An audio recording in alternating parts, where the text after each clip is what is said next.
Que la paix vous embrasse, Laïka. C'est Djalik pour l'antidoctrine. Vous êtes sur la chaîne qui vous donne l'antidote contre les propagandes et les doctrines. Si vous aimez bien le contenu, je vous invite à vous abonner, à liker la vidéo et à partager surtout en masse, les gars, parce que là, ça va être quelque chose de sérieux. Et je me ferai un plaisir de vous répondre, bien entendu. Donc, on vient de voir cette succession de courtes vidéos. Mais c'était utile, puisque voilà, on va parler d'un sujet qui, je sais, tient à cœur à beaucoup d'entre nous, hein, qui est la SAP, la sapologie. Honnêtement, pour vous dire, avant de faire cette vidéo-là, je me suis dit, mais mince, tu vas faire une vidéo sur les frères qui se sapent, qui cherchent à s'évader, à travers la sapologie, tout ça, c'est quelque chose quand même, c'est une culture qu'ils ont créée, mais tu peux pas faire ça, gars. Mais après, quand je me rends compte, finalement, tout l'argent qu'on perd en donnant cet argent à des entreprises bananières, moi je me dis que oui, il faut faire cette vidéo-là. Ok ? Il faut la faire parce que j'en ai assez de voir des frères s'habiller avec des sommes astronomiques alors que devant chez eux, ça sent le rat mort. Ok. J'en ai marre aussi de voir, je veux dire, certains frères ne pas avoir comment on appelle ça, ne pas avoir d'autres objectifs dans la vie que de se saper, alors qu'ils pourraient très bien, avec tous les sous qu'ils font, ils pourraient très bien, je veux dire, à un moment donné, tu t'habilles, il y en a pour 7 000, 8 000 euros, ou même 10 000 euros des fois. Franchement, prends ces 10 000 euros-là, investis-les et crée ta propre sape, crée ta propre ligne de vêtements, je sais pas moi.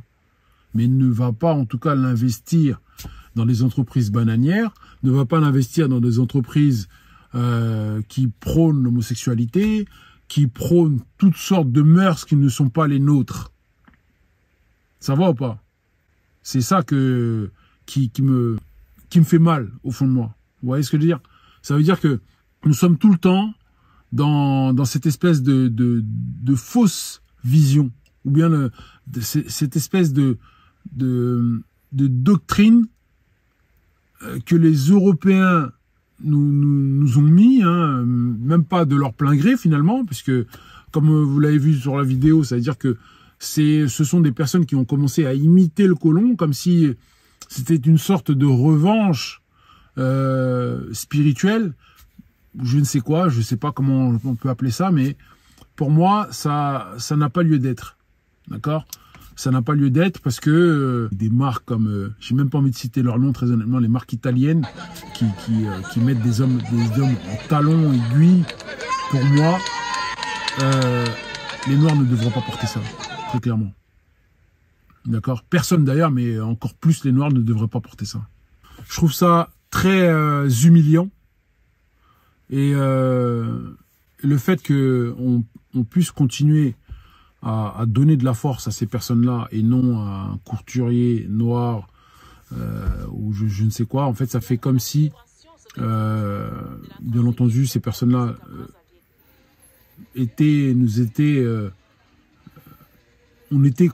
ça fait comme si nous étions toujours sous une domination claire et nette de ces fameux colons. Vous voyez ce que je veux dire? Je sais que bien entendu, ils nous dominent d'une certaine manière, mais là, le fait de porter leurs vêtements, ça définit complètement le fait que ça y est, tu es battu et tu n'as pas d'autre choix que de porter leurs vêtements pour pouvoir un temps soit peu leur ressembler et avoir un peu de classe. Pour moi, c'est ça. Et je trouve ça très dommage du fait que dans la communauté noire, nous soyons tout le temps en train de suivre les autres, être des petits moutons, des suiveurs. Nous les sapeurs, nous sommes aussi des éducateurs de masse et le sapeur prône la paix. La paix, toujours la paix, parce que sans la paix, nous ne pouvons pas porter ces jolis costumes que vous voyez, très bien parfumés, très bien coiffés, voilà. Modèle qui aurait gagné Brazzaville dans les années 20 pendant la colonisation, Sapé dans le temps se résumait alors à s'habiller à l'occidental pour caricaturer l'homme blanc. Moi, ça me dérange et je pense que, comme je l'ai dit au début, nous devrions vraiment commencer à penser à avoir notre propre marque, tout simplement, nos propres maisons de couture. Je sais qu'il y en a, hein, je sais qu'il y a des frères qui bossent là-dessus, hein, des frères et sœurs qui bossent là-dessus.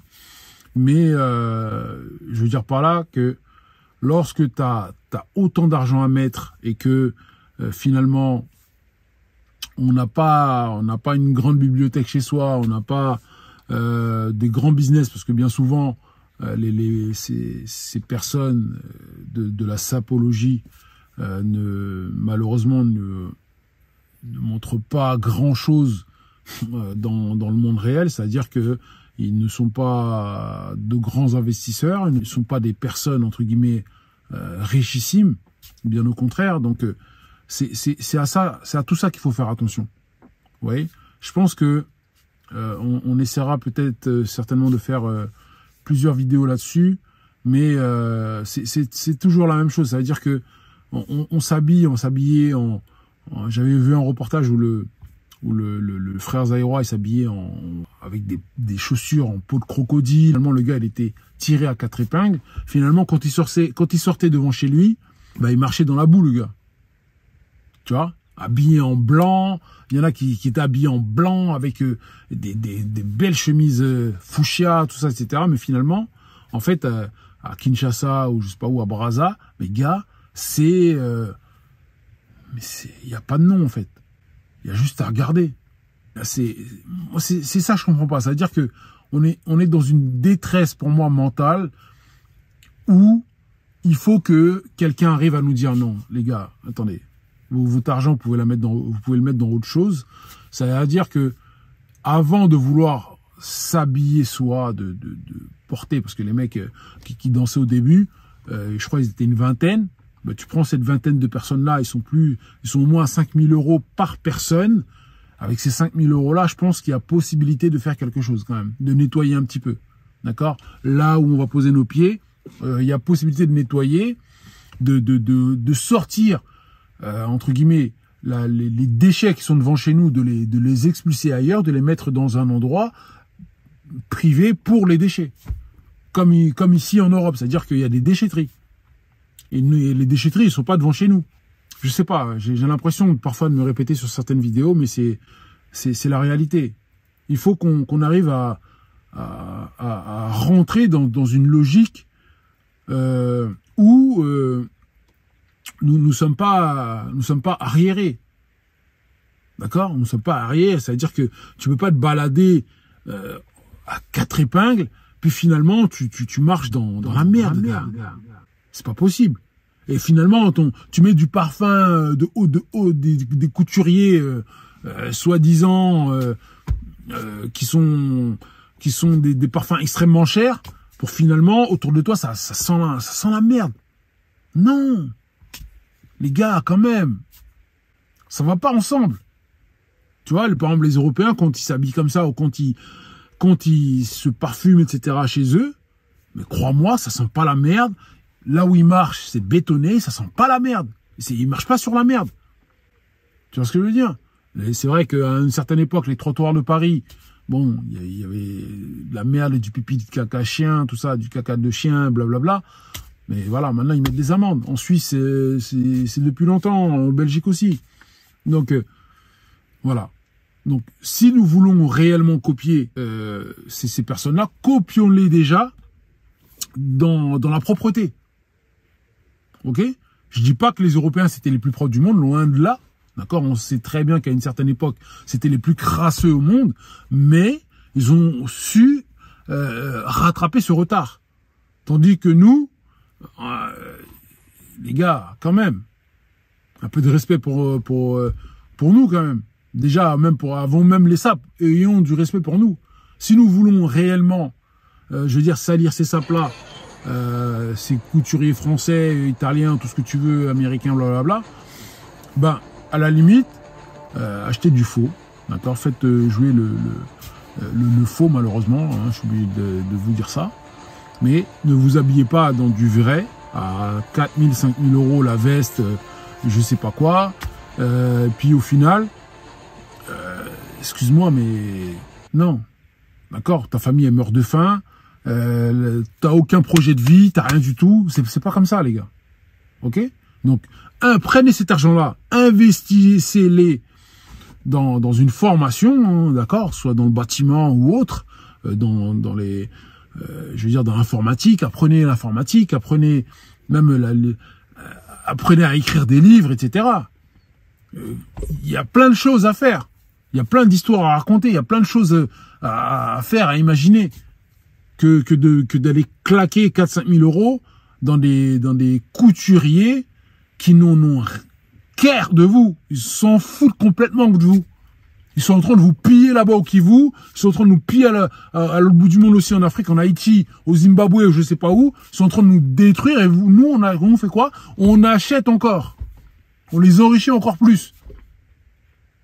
Donc les gars, voilà, on va pas trop tarder sur cette vidéo, mais c'est juste pour vous dire que voilà, c'était un petit coup de gueule parce que franchement, je pense qu'il y a beaucoup à faire. Vous pouvez éventuellement jeter toutes vos marques et puis vous habiller en Ekaosis, vous habiller en je sais pas quelle autre marque de prêt-à-porter type africain. J'ai type africain, ok, qui concerne toute l'Afrique. Il y a plein de couturiers. D'accord, même ici en Occident, il y a des afro-descendants qui, voilà, qui ont des marques, il n'y a pas de souci. Donc, je sais pas. Ouais, venez en réfléchir un petit peu. Venez, on refuse éventuellement cette doctrine latrinale et venez, on commence réellement à faire les choses claires, en grand et réfléchies, s'il vous plaît. Que la paix vous embrasse. C'était Djalik pour l'antidoctrine.